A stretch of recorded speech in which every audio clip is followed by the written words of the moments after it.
Welcome in, everybody. DawgsHQ live post-game show here with you. Jake and Jake taking the reins tonight. Rusty Manziel lost to the belly of Athens, Georgia.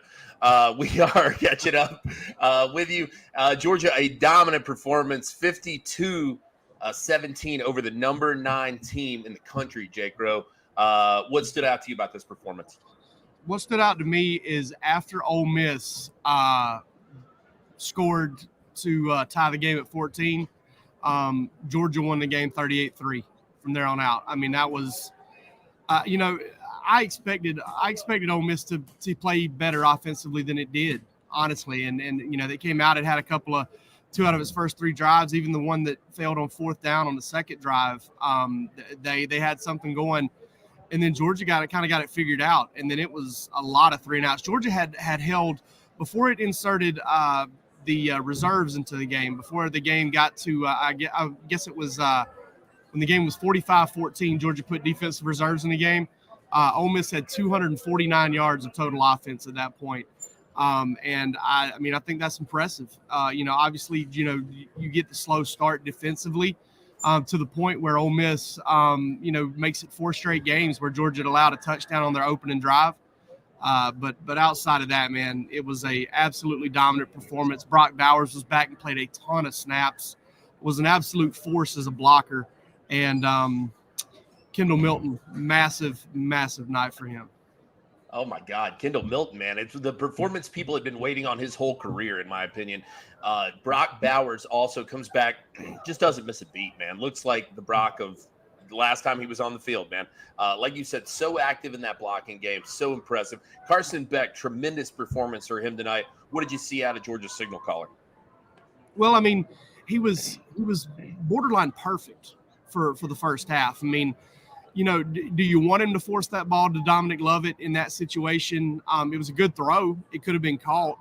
It's very low, chance that's going to end up in an interception. But, maybe you want him to check it down a little bit there and get him in a little bit better spot to score, to kick a field goal. But he was on in a way that he's been on a couple of times this year, maybe the Kentucky game, but he was fantastic, poised, under control, ran the ball really well, had a few nice scrambles. He did a really nice job tonight. And honestly, I thought that outside of that one play where, again, he put the ball where it could have been caught and it's been a tough catch for Dominic Lovett. Should have, again, doesn't end up in an interception, 9 out of 10 times. He just let the game come to him. And that was really important for Georgia tonight, especially with Ole Miss applying pressure early on with their ability to score, and he just didn't seem fazed by that. One aspect of this team that did not let it come to them was the offensive line. The Ole Miss, dude, just going at him strong, and you can see it in the numbers reflected. Like you said, Kendall Milton, 9 for 127, 2 touchdowns, averaging 14.1 yards per carry. Dajan Edwards, 12 carries, 59 yards, 2 touchdowns for him. 4.9 yards per carry. The Georgia rushing average, 8.6 per carry tonight. Offensive line, dominant performance, best we've seen all year. Absolutely, and Ole Miss came into this game averaging like 3.5 a carry. I think they actually, in terms of yards per carry, might have been a little bit better than Georgia. They're not a bad run defense. Honestly, as I looked at the numbers all week long, I was kind of like, LSU kind of went up and down the field against them, and Texas A&M put some points on them. But, you look at the numbers, and it wasn't awful for them. It was they allowed some chunk plays in the passing game, and they did that tonight. But Georgia, I wouldn't call Ole Miss one of the worst defenses in the SEC. I think it's probably a top half defense, and Georgia made it look like they had no chance tonight. They really didn't. I mean, it was – outside of that interception in the 1 3 and out to start the second half when Georgia looked a little discombobulated, ran a wrong route, and didn't get their head around for the ball, Ole Miss had zero answer. How about a little bit of balance here tonight? 311 passing yards, 3 yards rushing. Just complete off performance, very successful. Switching it over to the defensive side of the ball, though, who kind of grabbed your attention over there? C.J. Allen obviously jumps ahead, 9 tackles, 4 solos, and a sack on the night. Just steps in, the chopping wood, man, once again, right? Yeah, absolutely. And, a lot of Ole Miss's success early in the game, I felt like, they had C.J. Allen and the Georgia linebackers kind of chasing their tail a little bit. They really did. And C.J. didn't play that great in the first half. But, man, it's just it's the way Georgia coaches. It's the way they lead within the team that he was able to come out and play the second half. He did. He comes out right off the bat, has a sack, has a tackle out on the edge. Like you said, ended up with 9 in the game. The response there from a freshman, I think was really impressive because I'll be honest with you, I would, I don't want to place anything on one player, but he had a rough first half, man. I mean, he really did. And the way he came back and played well in the second half, and not only just him, but Dalen Everett too, he got picked on early and rightfully so. Julian got lifted for Julian Humphrey, who then got hurt. Everett came back in the game. You didn't hear his name again. And that's in a good way. And I thought Georgia did a really good job there. I don't know what they did defensively. You have to go back and kind of watch that and find out what it was. But Georgia did something to Ole Miss defensively to where it kind of wilted somehow, some way. Dalen Everett, I've said this for a couple weeks now. He's getting picked on a little bit. That's because Kamari Lassiter is not a guy that you're going after, dude. So they're going to run after Dalen Everett, and he's going to get caught. I mean, he's got a couple times, and it is what it is. That's going to happen. I don't think that's out of the question. Speaking of Julian Humphrey, though, any update on any of these injuries that we saw tonight? Ladd McConkey obviously left the game. Julian Humphrey lives the game. Kind of where do things stand with those? What did you guys hear up in the press box? Not a whole lot. With McConkey, he was on his feet behind the Georgia coaches when the second team offense was in there late. He appeared to be in good spirits. He was in the injury tent for a bit, came out with some tape. I don't know what's all going on there. Palmer will have something there with an update on him. Warren Brinson went down, and I don't think went back in. I'm not sure what's going on there, but Georgia definitely needs to get him back as soon as possible. He's a very good player and a guy that can really help them out. And then Humphrey, he just kind of went into the locker room. He looked like he was in a lot of pain. I don't know exactly what happened with him, but he, it looked like maybe arm, shoulder, maybe wrist. So he was kind of struggling there a little bit too. So those are the ones that stand out to me. I know Jonathan Jefferson kind of got hurt late in the game too. I don't know what's going on there either. Hopefully we'll know more when Kirby talks, but I don't think he's going to be all that forthcoming. Yeah, it feels like Georgia really catching a stride, though, at the right time, in my opinion. I mean, you've seen it over these last 2 games, 2 very, very talented teams, and Florida as well. Second half of this season, Georgia kind of hitting on all cylinders, in my opinion. Well, I mean, like Kirby said, man, after the Kentucky game, after a game that was very reminiscent of this one in a lot of ways, team knows how to take a punch, team knows how to give a punch, and Georgia took 1 or 2 early in this game. I mean, the way Ole Miss did on that opening drive where, Georgia had them 3rd and 14, they get it to 4th and 1, they convert it, they end up going on a march, converting a couple big another big third down on that drive. They give up some big plays, early in this game. And I tell you, man, this team's elite trait. You can hear national people talk about this and that, and this isn't the Georgia run defense of the past. This isn't the Georgia. Georgia doesn't have a first-round receiver on the outside. You can listen to all that, and listen. I'm not debating any of that, but this team has an elite trait to lean on, and it just does not stagger. It does not rattle.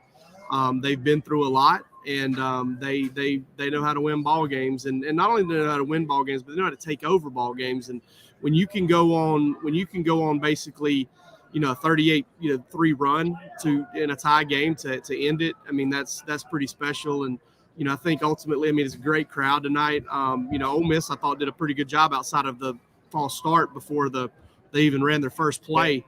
Outside of that, I thought that they handled the crowd fairly decent, but ultimately, Georgia had the energy, had the focus, had everything it needed tonight.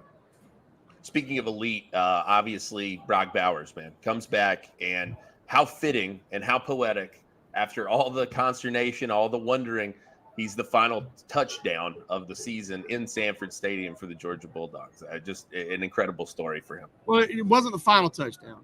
I thought it was. I'm sorry. No. I stepped away to set this thing up. Yeah. Andrew Paul had a rushing touchdown. I think. Okay, there he was. But I mean, yeah. Well, how fitting is it that his last catch in Sanford Stadium was a touchdown? I mean, No question. I'll tell you this, man. I was down on the field first time all season. I went down there and was watching pregame warmups. Watched him come out, watched him run routes, and I was like, dude, this guy's absolutely going to play. And we talked about it, leading in. Rusty and I both did, and we were thinking, 10, 15 snaps. Hell, I think he had that knocked out on the first 3 drives. I think I would love to see, I can't wait to see the snap count, but I think he probably played more than 30. And I'm telling you, but before they even threw him a pass, he was impacting the game, not even as a decoy, because he was just blowing dudes off the ball. One of Dejan Edwards' best runs was where, Bowers just kind of loaded up the defensive end, washed him inside, and then bounced off of that guy and picked up another guy outside, and there he went. I mean, Georgia did a really good job tonight. And again, the thing that really impresses me the most about this game is, folks are going to come away and they're going to stat sheet scout, and they're going to talk about Georgia gave up 179 yards rushing, and Georgia gave up 352 yards of total offense, to a really good offense, mind you. But like I said, a good chunk of that came after the reserves came in the game. And I thought Georgia did a really nice job with Quinshon Judkins tonight, who is, I come away. Absolutely. I came away feeling even better about him than I did coming in. 22 carries for 75 yards, a long of 15 yards for him tonight. And then, Georgia had some longer runs. They gave up some longer runs later in the game, a 24-yarder, a 15-yarder to Sanders. That really, really solid performance tonight by the defense, because, there were a lot of predictions coming into this thing. I saw it. I saw Aaron Murray and Noshawn Moreno, Ben Jones. They do their thing at the Players Lounge or whatever, Tavares King. And all of those guys kind of had this thing being a shootout. And I had Ole Miss scoring 21. To hold this offense to 17 points, to me is a very big feather in Georgia's cap defensively. It's not 2021. It's not even 2022. But when the chips are down, it's still one of the best defenses in the country. Even if it's still great, if not elite. And I feel like to some degree, those deficiencies may be a little bit offset by what we're seeing from the offensive production side of the ball. 611 yards tonight out of this squad. And like you said, a top half defense. Are they the best? They're not. But, they're in the conversation as a good defense, a suitable SEC defense. I'll tell you what, man, I'll say this. They came into this game, Ole Miss did, as a big time sack tackle for loss defense. I mean, they came into this game, generating negative plays is what they're used to. It's something that they do really well. And then, I'm sitting here looking at it right now. Ole Miss was third in the league with 66 tackles for loss coming into this game. They were second in the league with 31 sacks, 0 and 0. They had 0 tackles for loss. They had 0 sacks. I don't know how you get any better than that. And, I'm not much of a, how do you like me now type of thing. But I mean, listen, there's some really nice flowers need to be sent Stacey Searles' way after some of the things that some of the doubts. And I get it, retread, all that stuff. But I tell you what, the way he's recruiting and the way he is, got this offensive line playing better. I mean, Georgia's had to play 3 different right tackles. You saw Xavier Truss play left tackle tonight.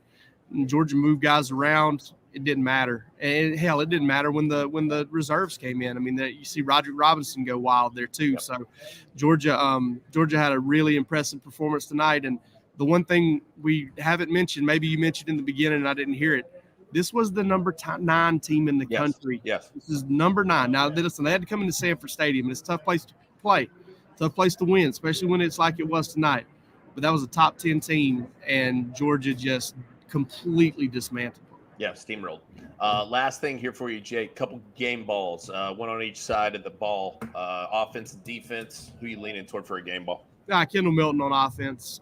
Not the funny thing about the Kendall Milton thing is he had bruising runs early in that game, 7 and 8 yarders that I think helped clear the way for himself to have. What was it? It was a 37-yard touchdown or something like that, and then a 51-yard run. So I would say him on defense, and I'm going to give it to CJ Allen that was him on offense, and then I give it to CJ Allen on defense just because of the bounce back, just because it was, to me, it was that much of a struggle in the first and it was that good in the second. Yeah, absolutely. Guys, a dominant win for Georgia, the number 2 team in America, and number 3. No, wait, where are we at? I'm getting thrown with all of the rankings, man. Number 2 over number 9, 52-17 in Sanford Stadium. Just a dominant performance. Dogs will take it into Neyland Stadium next week against the Tennessee Vols. Looking forward to that one. No question about it. Should be an interesting game given what happened at Columbia, Missouri tonight as well.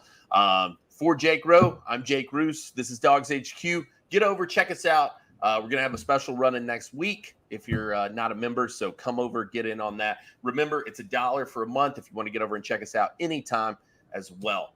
We appreciate you tuning in. Make sure to hit like and subscribe. And we'll catch you guys after the game next weekend and Georgia show on Sunday night. So we'll have the more in-depth look for that one as well. Appreciate you guys tuning in. We'll see you soon.